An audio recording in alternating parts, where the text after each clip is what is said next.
Hey, Denise. Hi, Hello, sweetie. Hey, it's Denise how did you say that? Roskiski? Rokicki is Yeah, but how we what was it? pronounce it now. It was Yeah, Rokicki, I think, in Polish. I love that. Rokiski. That's so powerful. I love that. The music of names of people coming to America, either to the East Coast, to the island, or West Coast, flying over the bridge. The music of those names before they got chopped, before they got mispronounced. So Right. fantastic. You know, my grandmother's Before name was, people tried to assimilate. yes, because just like being a trauma survivor, and trust me, leaving your homeland is trauma. So, Exactly. so my grandmother, I think she was 18 maybe years old, and she came. Her name was Adolorata Modello. What a great name. And then she Uh-huh. became Adolorata Modello Bruno. And I never knew that because to pass, my father denied the ethnicity and he only called his mother Peggy. Peggy? Adolorata Modello Bruno. So, yeah, I've just been working with a group here locally in Massachusetts about because many people in my city, 40% are Spanish speakers, and 70% of the children in the school system are Spanish speakers. So Oh, many me people gusta español. I love to hear Spanish in see, on the street. see all the time. And I love it too. And I don't speak Spanish, but I'm learning. And this program I was doing was my friend Francisco Ramos was translating for everybody, but I'm listening, and I'm getting the key words. And I'm hoping someday to learn more. Anyway, when we talked about trauma, a large piece of what we talked about in our community here was immigrant trauma, the trauma of leaving behind everything you know, the language, the motherland, the sights, the smells, the cuisine, the everything, and coming to a country where people say things like, "Can't you speak English?" Or kids in school say, "What's wrong with her? But she talks funny. She smells funny." You know, the child who comes from Hyderabad, India, and her mother cooks beautiful, beautiful curries, comes to school, and the other kids go, "Oh, it's Stanley." Right. Have you Even seen? strong garlic eaters, could have an odor also. So But I mean, I as love it. yeah, I love I do that. too. I do too. But you know what? As when I was years ago, I was okay, you're right. Girls couldn't be altar servers. We could, as adults, be readers of the gospel, not the gospel, just readers of the readings. Okay. Right. Couple paragraphs only, not too much. Right. And the gospel, the word of God, the word of the most powerful was saved for the priest. But Right. I was often a lector. That's what it was called. Yeah, And I lecture. enjoyed that. I enjoyed being a lector because I could read with as if it were true for me, the Right. words. And I often discovered stuff. However, here's the garlic story. I'm obviously Sicilian, and and I cook lots of different cuisines, but yeah, sure, I cook with garlic. And doesn't mean I was doing it this Sunday, but the priest who was from another ethnicity said to me, he sidled up right beside me and he said, "See the nose going?" I could see the nose going. It wasn't like Rosebud. It was, he said, "What? You've been eating garlic." I said, "Look, I may be Sicilian, but I did not cook anything with garlic of late, and I haven't eaten it. So what are you talking about?" No, it's garlic. I mean, he had made up his mind that Right. as a Sicilian, that my ethnicity was less than his ethnicity, and that he had to do something to, Make what sure is you the, knew you were lower, that you were stinky. you know what, stinky face. I no wonder there's that great story that I used to read to my children. I love you, stinky face. That's it, Denise, and that's part of the trauma dynamic, isn't it? Being told, especially if we feel good in the moment, being told you stink, you're lower Well, than. when my uncle, who is not Polish, Uncle Dennis is my mom's brother, he used to call us, I won't say the word, but because we were Polish, we were the N word turned inside out. Isn't that it? The worst Yeah. threat in my ethnicity too was came true. The worst threat was that because we were from the most southern of Italy, that we must have black blood. We must be Negro. And you know what? In the 1930 census, which is the year my father went away to college and got a scholarship to the Ivy League College, Cornell, when the census takers came around in 1930 and they listed my family, the Bruno family from Caltanissetta, Sicily, they listed them as Negro. It's in the record. It's in Right. the record. And so just like you got, the worst people could say to you is, you're black. Yeah, That's you're what like them. you're like them. And you know what? God bless Polacks them. too. He used to say dirty Polacks. Oh yeah. Polacks and all of those words that were used. I can't stand saying them. I mean, Guinea Wop, I can say them about my culture, but the ones about Right. Jews, they were just horrible things. And the ones about black Yeah. people, oh They were man. not creating unity at all, which that's what And we're looking for. That's the truth of community is unity, that we're here together. I think that's what's the change in our culture because we've moved into the age of Aquarius for real now, not like in the 60s. Now Pluto's there. And we're going to focus more on unity as opposed to exclusion.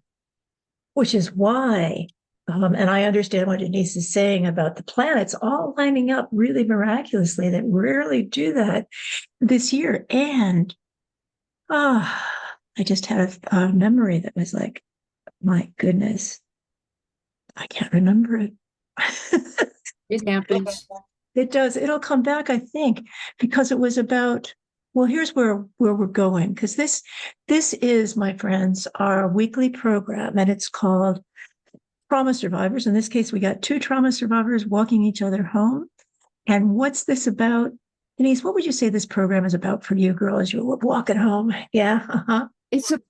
I actually have a friend who wants to come to this program now. Great. He recently lost her mom and then Oh, she lost her sister and they were separated in their childhood and came back together but anyways, she had molestation is the way that she describes it in her childhood and she just never got to talk to her sister about it and she's really deeply hurt that she didn't get to talk about it. I go, come to my group yeah. and you can talk about it. And that's what, we need to talk about it because we were taught to be Yes. silent. We were taught to have a mask, like wear a bonnet and gloves and special clothes to go to church and a smile, right? And we need to talk about it in order and listen to other people talking about it and how like I've learned so much from you about the facts, about the book studies and, the PhDs that I didn't have words for things that I experienced. So here you can get those words, and that which increases, do you know that they couldn't even see a blue sky before the word blue was written or known? That's just another study I heard about a long time ago. But That's a great if you don't, analogy. Mm-hmm. right, if you don't know it, or if you haven't heard it, or if you don't have words for it, you can't understand how it's affecting you. And And here's so something. therefore you Yeah, go can't go ahead. home. You can't walk home. Right. Thomas Wolfe wrote a book called You Can't Go Home Again. And you know what? That's both true and untrue for me as a trauma survivor. I can go home again as my true self. Right. Now, people often don't want me, they won't invite me. But for me, inside myself, I became my true self. And I can go home. I used to make visits, pilgrimages back to my hometown, and I would incrementally, year after year, go as myself. go more and more as myself. And I would get better and better at facing the shunning and the annihilation and people walking away from me because I came as myself. And so, but the more important thing here, Denise, is inside of myself, I can come home to myself. So yeah, Right, Thomas Wolfe can't go home again. I can come home to myself. And that's the benefit. And that's the blessing. And that's the heartfelt gift of being a trauma survivor that chooses to face the stuff that we're not supposed to face. And you just nailed it. We are not supposed to know. We're not right, supposed to talk about it. We're not, it didn't happen. That's what my father said to me frequently. You didn't see that, daughter. It didn't right. happen. And my sister that died, God bless her, this woman who got her PhD and her master's, and then she got her Juris Doctorate degree when she went to school for law school at age 40. She had dissociative amnesia, Denise, and she could not remember anything of our childhood. Could not Yeah, remember anything. my youngest sister, the sister that's here, I'll tell you what she said last night, but my sister that's younger has no memory of any abuse happening in the house and can't go there.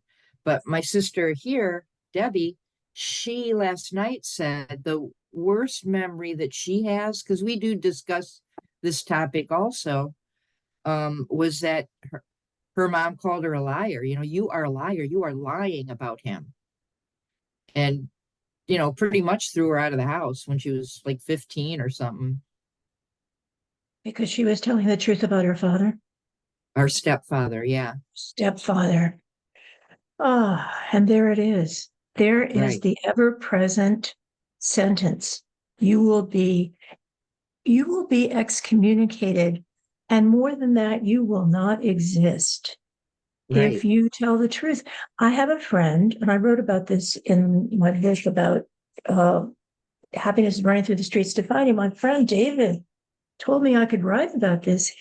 He was conservative Jewish, and when he was like some people have high school sweethearts. This guy had a high school sweetheart, and 40 years later, he and his sweetheart are still married. They have grandkids, they have kids, grandkids, etc.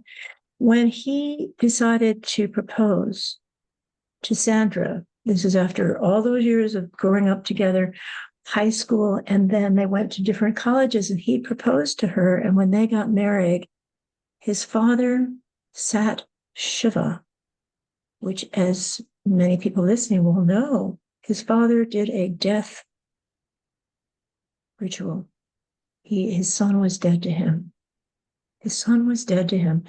And talk about the most basic need we have on earth, which I believe now, the latest neuroscientists, I believe them. Matthew Lieberman, when he says, our most basic need is to belong. It's to feel like somebody sees us, cares about us, and loves us. And the threat to the child who's a trauma survivor is, we don't want you as you are. You don't belong here as you are. You better stop talking, get scared to death. Don't Right. you You dare. can't be genuine. No, genuine will get you kicked out. Right. You have to put on that um happy Easter dress and bonnet and gloves and pretend. And what you use often, Denise, is the mask. If I'm willing to mask myself and cover up my true self, I can survive and fit in. But I could never do that without feeling sick. Even if Right. I felt, and what do we mean by being sick? How did you feel sick when you fit in and did stuff that you were supposed to do, but it wasn't you? Just ingenuine. Like, especially because of my Catholic upbringing, we were taught right and wrong. And we could see that our parents were not doing right and wrong, you know, according to our faith, which they invested money for us to go to that school. I don't know. No, you do know, Denise, and I hear you. And I want to add to that and say that in my family, the strong religious statement was Jesus loves you. This I know, for the Bible tells me so. Jesus loves the little children. Just go to Jesus and he will heal everything. And this is one of my sadnesses that I look at over and over to see if I have choices. Because what I did when I was taught this, Jesus will heal you. You know, your father might be coming into your bedroom at night and doing unspeakable things to you, but you can tell that to Jesus. He will heal you.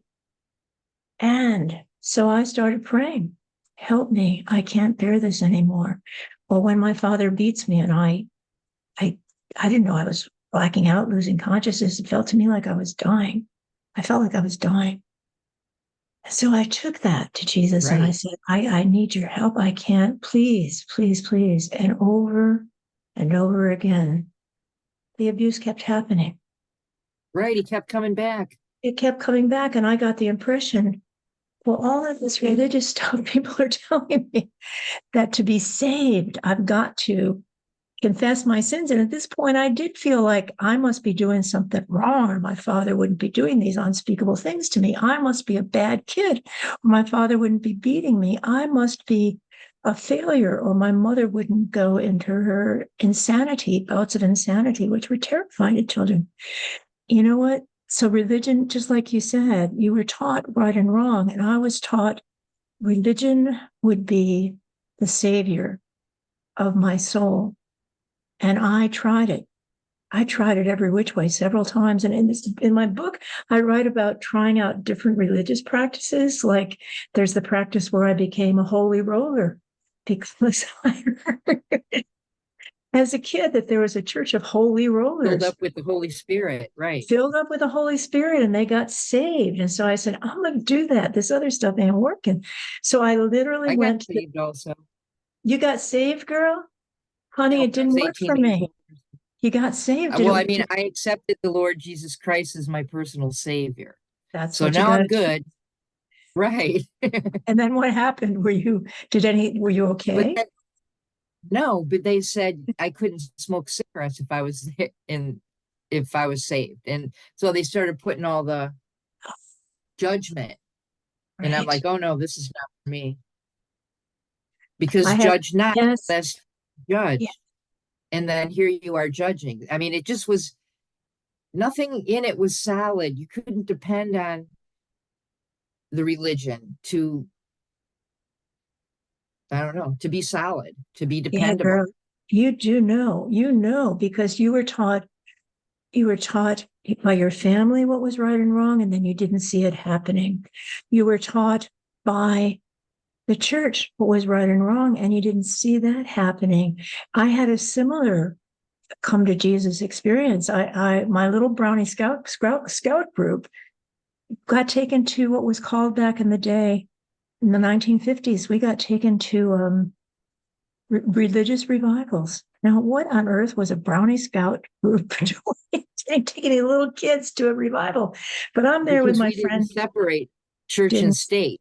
right? There was no difference. The church Church was. is state, right? I Church mean, is your culture. you got it, sweetie. And I went to like public school, and yet every routinely, the Bible lady Everybody. came in. She came in. She was the first person that I saw that had felt stuff that you could stick on felt, where you could just Right, stick felt right, things up. And so she would tell these Bible stories. And then she said, but I knew the Bible stories because my family was so religious. I'd gotten all of that and I was waiting for some new understanding. But the understanding always was, well, if you're good, you're good. And if you're bad, you're bad. And you're bad. But what right. she said to me, she said to the whole class, now, if you will do this next time I see you, if you will memorize a section of the Bible and recite it, next time I see you, you will get a wonderful prize. Well, I wasn't getting any prizes. Kids that are traumatized are not seen as prizes, and we don't deserve gifts. I mean, I had the Christmas time birthday, and so it was okay for my parents to say to me, here's your one gift for Christmas and your birthday. Be grateful for it. Be grateful for it. If you're not, So that's the way I saw the world, that I wasn't getting recognized. I wasn't getting gifts. I wasn't getting this stuff. And I thought, well, here's somebody telling me if I do something to please her, she'll give me a gift. Well, I'll do that. I already caught on at school. If I studied, if I gave back information the way teachers wanted me to, I could get all A's. And I didn't have a choice. I had to get all A's or I couldn't go home. I mean, let's face Right. it. Then when I got all A's, if I didn't get all A pluses, I couldn't go home. The message was the standard was always moved just a little bit higher so I could never meet it.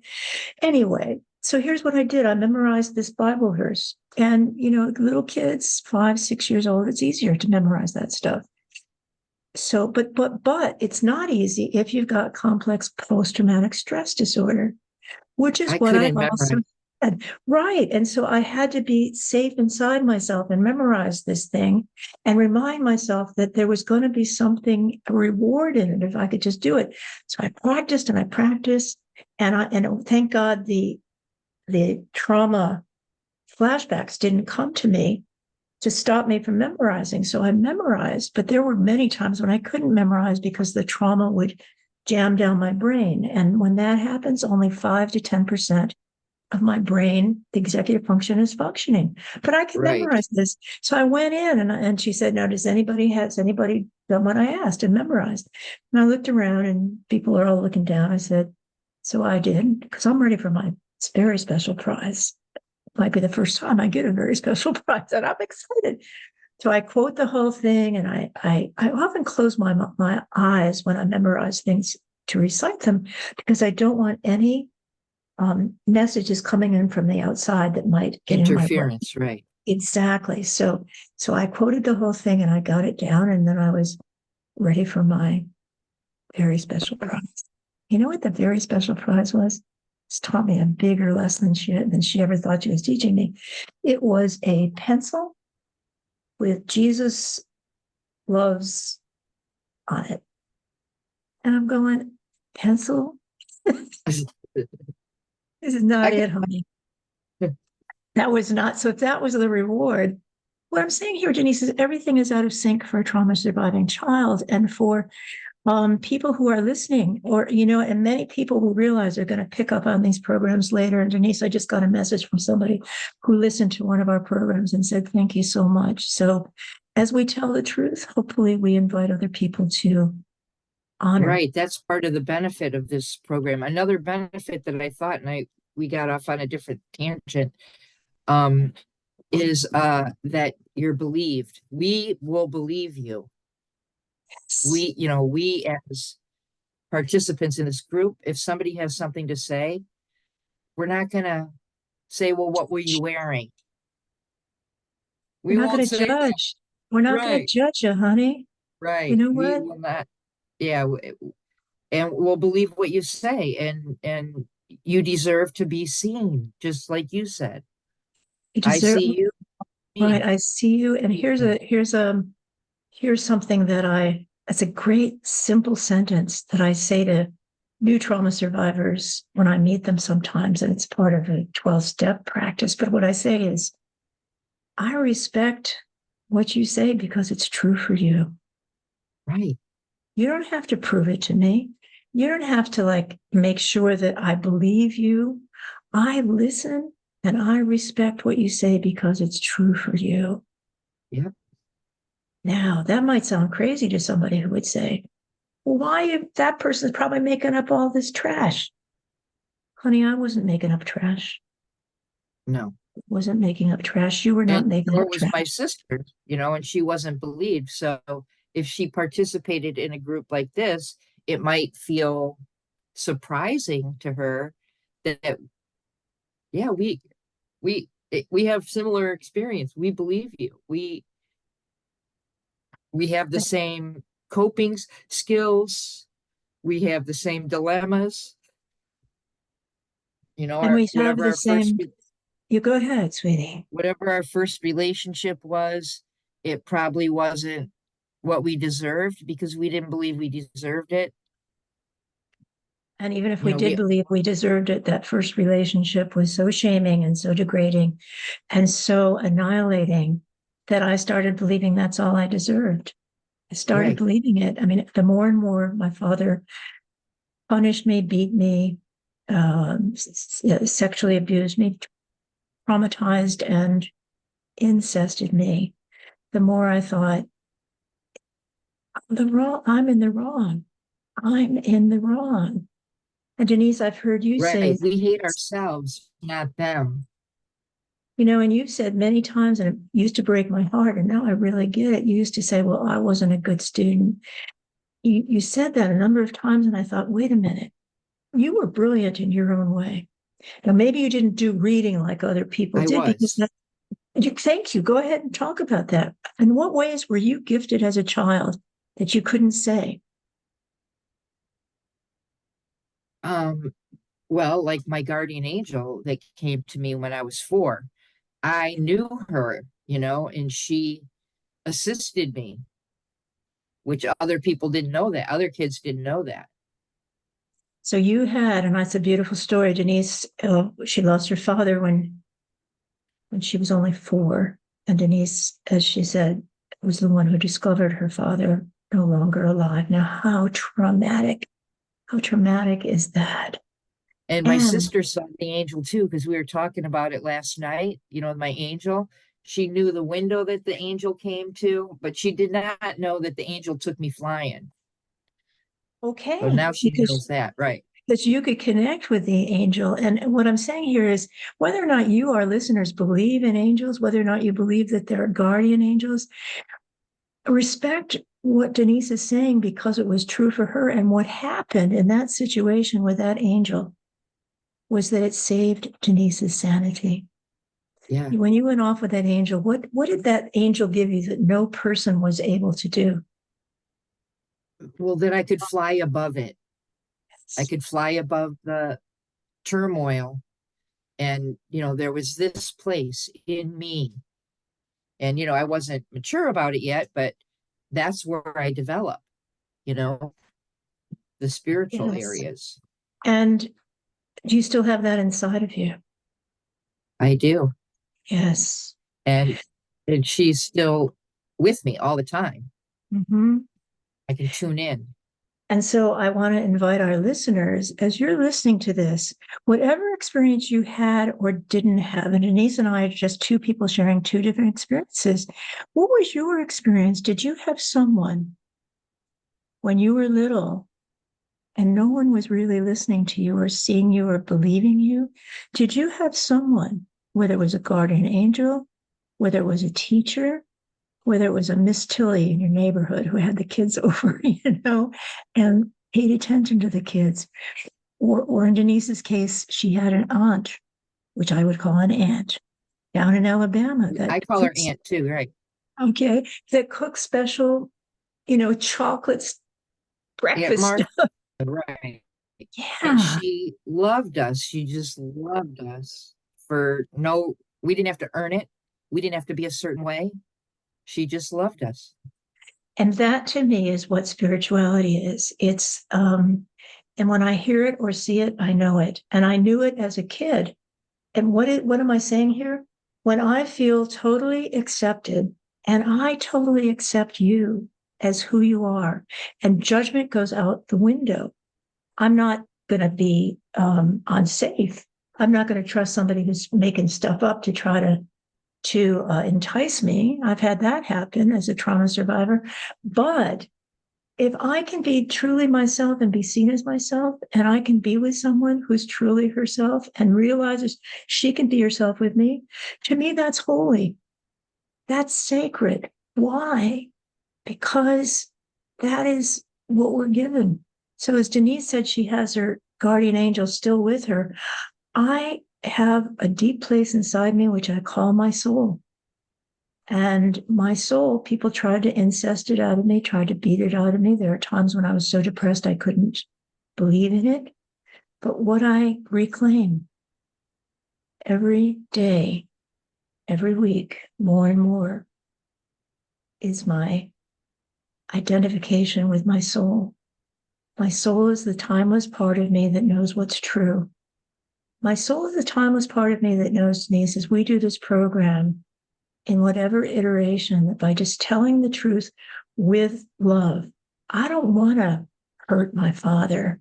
I don't want to hurt people that hurt me. What I want to do is share the truth because it sets me free. And when I go to that soulful place inside of me, I know what matters. That's why I've been doing this program now for 4 years. And it doesn't really matter so much to me whether we have 100 people or 10,000 people listening. What matters to me is that one person at a time listens and says, you just said something I've never felt I could say out loud. Right. Which we are lucky that we have been able to have our voice and say our truth because we've been in a community that, this community of understanding, of non-judgment. It's true. And that's what we offer. I'm like as human as anybody else. And I get back, I can fall back into my fear, and I can feel it when I fall back in fear because I start to become judgmental. And I stop accepting myself. And you might see at the end of these programs, I have suspended a lot of judgment and I just keep going because we got something to say here. Let's keep going. But what happened is our last program, we lost. It didn't, our technical people who are wonderful, thank you so much, Parker and Rosa in Detroit, they are more than technical people, people that make this work, so you guys can hear it. And what they couldn't do was save the program because we went overtime. Now, in that extra 20 minutes was a lot of good stuff. But what I'm promising, and Denise is going to help me, is we're going to end by 3 o'clock. We're going to end by 3 o'clock so that doesn't happen again. Why I'm talking about this is that you might experience my face or my body getting like some tension in it, because that's what fear does to me. When I start feeling afraid, like I've got to do something and I might forget it, or oh my God, I might mess up. You can see anxiety in me. What I do, and that is a judgment I'm putting on myself. But when I ask for help, and this time I didn't even need to ask, Denise said, want me to remind you? I said, absolutely, remind me. So I'm just noticing right now, we've got like 26 minutes left. Let's enjoy it. Yeah. So Denise, what's going Heck on with yeah. you? Yeah, you got it. So what's going on inside you as we talk about these things? I just feel happy that I don't have to keep it secret, that I don't, that here I can say any experience that I've had. That's what I appreciate about this group. And And one also your knowledge, because you can always take it back to facts. Like I'm not a good solid facts person, but I have understanding without facts. girl, you got understanding and you have intuition and you have trust of your own experience. And I don't care how many facts or how many degrees somebody has got. When we come to the end of our lives, I think Thoreau nailed it when he said, I don't want to come to the end of my life only to discover that I have not lived. Right. And for me, living is living in the truth. I have seen many people come to the end of their lives and they've got big bank accounts, they've got big cars, they've got lots of money to give to their kids and grandkids. And that's okay. I don't need to judge them. That's what works for them. And I've known since I was a traumatized child that I didn't want to come to the end of my life without feeling I had lived my life. And so much of what I learned as a trauma survivor was you appear as yourself and you will be annihilated. Annihilated. And I'll give you an example of that. Actually, this is a complex example, but it's a true Easter story for me. And I invite you, if you want to remember any of your Easter stories as a child, the major feeling I had was shame about myself whenever I was with my family because I felt I was the ugly duckling, because I was the ethnic looking dark dark one, and my sisters were fairer, and my mother was blonde and blue-eyed, or I think she was blonde. It's hard to know. But here's the truth. My father would stand at the end of the stairs, bottom of the stairs on the first floor, and as we got dressed for church, each one of us, one at a time, had to walk down the stairs to get my father's approval. Have I told you this before? Mm-mm. Okay. So he would stand there. He was the God. He was a narcissist and believed he was the God. So he would check us out. I hated him looking at me from head to toe. I mean, what gave him that right? But he had it. And it was just invasive. So I would always come third. And both of my sisters would always get his approval. Well, you look very ladylike. And then I'd come down and I was the Tom girl. And I had only hand-me-downs because my parents were raised in poverty and they didn't believe in getting new clothes. The first child got the new clothes and then it all got handed down. And maybe once a year I could get something new. So I came down the stairs in my hand-me-downs and I'm the third person to wear these clothes.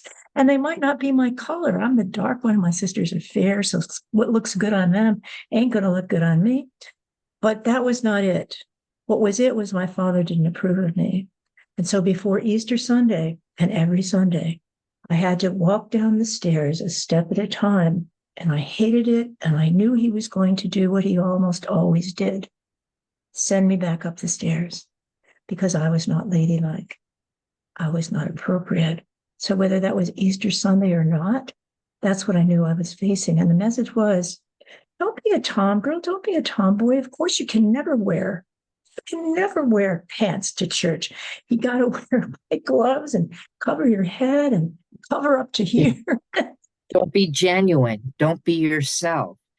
And that's the problem, because what Yes. we have to contribute to the community, our parish, our church, or whatever, is our unique gifts, and that Yes. we didn't get to give. Sweetheart, my view of heaven is when every child and every adult on earth can claim her or his gifts and enjoy them and then use them for the betterment, as you said, of the community. The community, right? And so when my older sister, who died a, God bless her, a horrible death, and made me ask me if I would be, and I said yes, one of her two healthcare proxies, she died of what many trauma survivors with high adverse childhood experiences scores die of, an autoimmune disease, and she had chronic progressive MS. And I want to share this because in her last years, I mean, she was just, it was awful to be with her. It was awful to sit beside her, and she couldn't talk and she was crumpled up. And it was just so sad. So I would tell her stories. I became the storyteller. I told her stories. I would sing with her. It's what I did with my mother too, as she was dying. And at one point before my sister had lost all of her capacities because it affected her brain, it affected her in so many ways. I asked her, so Karen, what is it that you can do that helps you feel like your life matters? And I knew she was a really religious person. One sister was born again Catholic, the other sister was born again Protestant. So, and I'm just me. Okay. But so I said, so Karen, I know making a difference really matters to you. Tell me how you feel like about your life now. My heart was open. It was a sad question to ask. I didn't want to be asking a shaming question, but I believe that there was something in everybody that's worth it. Right. I mean, how many years do we work with little kids that other people say, oh, she's a mess or he's a mess or she's from an awful family. That kid has nothing. But you know what? We look and we see the beauty. So here's what my sister said to me. She couldn't say it with words. She had like a Ouija board and she was like, she tried words, but I couldn't understand. I kept trying to paraphrase. But her bottom line was, I pray for people. And I knew in her heart, she believed how much praying for people and causes mattered. And I won't say struck because that's a violent term, but that really filled my heart with gratitude that here's a person who's had to give up everything, all of her Right. book study, all of her degrees, all of her expertise, all of Her beauty, her beauty, her her self ability. her abilities, her self-control. She couldn't even brush her teeth. She couldn't wipe herself. She couldn't bathe herself. All of those things, she gave them up. And yet she had one thing that she could still do. And I really honored that. So that's my view of heaven, is if everybody on earth, trauma survivor or not, says, look, Dr. Judith Herman got this right. A child who is abused and betrayed and harmed and not seen and yelled at if we do reveal ourselves, that child has remarkable creative capacities that stay with us our whole life. And Denise, your story is a testament to Judith Herman's remarkable creative capacities. You knew reading was not what fit your brain, so you became exquisite at writing, at copying things. They had you making all the signs. They saw your gifts and used them. Is that true? Right. Yeah. Yeah. I made the banners for the weekly church masses that we went to. Yeah. And that was an honor. And you Felt saw those. banners. Yep. How'd you feel when you looked up and saw that's a They banner? it was awesome. I was contributing something useful. Yes. Yes. It's like my son who has many neurodiversities. And he was one time placed in a special needs class. That's what it was called back in the day, special needs class. And all the other children in the class had physical disabilities. Nick's otherwise able self, you couldn't see it. I mean, yes, when he was younger, you could see that he drooled all the time.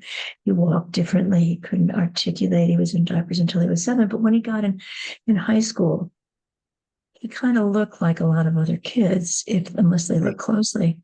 And what did he do with that? He was really angry because he was put in a class where he couldn't pretend anymore. He couldn't pretend. He was like other people, Right. like other boys.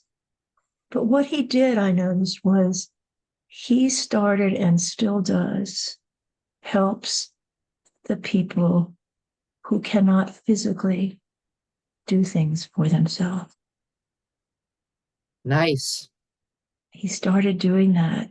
And I noticed even as a baby, he would do that. We had a neighbor before Nick's little sister came. We had a neighbor, we had a cottage on a lake in the summer, and the neighbor got cancer, and the cancer affected his mobility.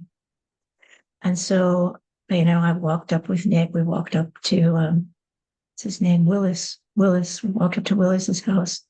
Willis was sitting on his screened in front porch.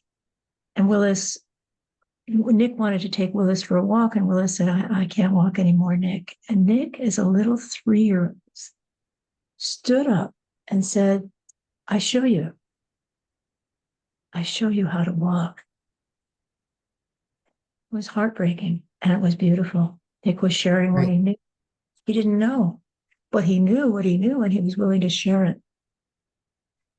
It's in doing those things that we feel we alone can do that we get a sense of ourselves. And it's in honoring what other people can do that we can't do, that we get a sense of them. And then comes community. So that I told one story about, since we're just getting over the whatever, all these things come up at the same time, the pagan holidays and the equinox and the and Easter and Passover, right? Is it Passover? Uh-huh. Yeah, they all come up at the same time, and there's no accident because it's time when the seasons are changing. So I shared my story about never meeting my father's standard, never being ladylike. When I came down the stairs, he would never, rarely, if ever, approve what I wore, what I looked like. Do you have a story, an Easter story, when you were not accepted or when you were accepted as yourself as a kid? Well, like, our family walking in together, like the perfect family, which you say you had that a lot of times. Well, we just had that on Christmas and Easter, where we'd all walk in our best studs, new shoes. hats, gloves, the whole 9 yards. And we walk in and it was approval, oh yeah, look at that nice family. But, it was fake. And what was going on inside of you? I don't really remember it. Just, I knew it wasn't genuine. I knew Mhm. my mom only went to church on Easter. I knew that she wouldn't be able to take communion, and that's shame too. That gives It you shame. is. Oh dear. That's right. Denying somebody the most, in that religion, the most sacred of sacraments. That was so shaming. Yeah, Do you want to say? You don't have to, but why did your mom get excommunicated? because of taking birth control pills. Because she Uh, had three babies, boom, boom, boom, three babies. Me, Debbie, and Casey, really fast. And apparently, my sister Debbie said that her father shamed her on that too. Like, this is too much. You're having too many kids. But there was nothing she could do about it, because if you took birth control, you couldn't have abortion, you couldn't have birth control according to the religion. So, and apparently she wasn't good with the calendar. and even if she were, she might not have had control about when Right, her husband wanted to have sex. I mean, right, it's not always back in the day. And that was the day when the Supreme Court of the United States said a man's home is his castle. right. He And could beat you up or he demand beat you up. sex. He could rape his wife until 1993 in the United States of America. That's when the last state ended spousal rape as being legal. And now Right. look what's going back. I mean, I was watching, as one person said, if you think we won't lose, if you think we won't lose more rights, just take a look at what happened Right. already. I mean, all those things that Ruth Bader Ginsburg worked We for. believe we believe naively that it's going to keep improving and keep Yes, improving and keep improving. And look what happened. It was naive. it was naive, and To, now we need to go back to working harder. And it broke my heart when I saw something that said, "Isn't it horrifying, remarkable that our granddaughters, the next generation beneath us, will have fewer rights than we had?" And I remember arguing for those rights. I was old enough to work for it's called this Women's Rights Amendment, so that right. we would have equal rights. That didn't Right. I pass. was a little bit young for that, but what Mhm. I saw, because we had the television on all the time, and so what I saw was that women were burning their bras, and I begged my mom to burn her bra. I wanted her to burn her bra so bad, but she wasn't. Because she had that white privilege, that they want to protect that. I mean, it's more obvious now that how they're grasping at this power to kind of hold on to that old privilege, but Yeah. it's not, you know, it's not right. It's not sustainable for I, humanity. I remember, and I think this woman might have been from Ohio. Was Phyllis Schlafly from Ohio? The I woman think, who, during the Equal Rights Amendment, and we kept getting wins in a lot of places, and we were just building up momentum. And all it was saying was, stop discriminating against women for being women. Stop paying us less. We're still paid less. we are Stop. 85 cents to the Oh dollar. God. And stop requiring a man to sign for us, or we can't get a bank account. Now, when I was Right, working in Charlotte, North Carolina, as one of three white folk at a all black high school, the men, horrible thing, men to get a bank account had to bring in a woman who would sign for them, because the stereotype of black men was that they weren't responsible, and the stereotype of white women, or black women too. I don't know if they got the accounts. Maybe they did. I'd like to know about that. But the stereotype was, you don't have the power to do this. So the Equal Rights Amendment was simply saying, just give us equal rights, not even give them. We have earned them, okay, and Right. we want them. And then this woman Phyllis Shapley came up, and here's what she did. She used shame. I mean, people who don't believe what I'm saying is fine with me. This is my experience, okay. What she did was, especially as a trauma survivor, she shamed the women who were standing up for themselves. She shamed them for taking their husbands' jobs away. She shamed them for not, as good Christian women, putting the man as the head of the household. She shamed them for not staying at home with their children. How dare you have a profession?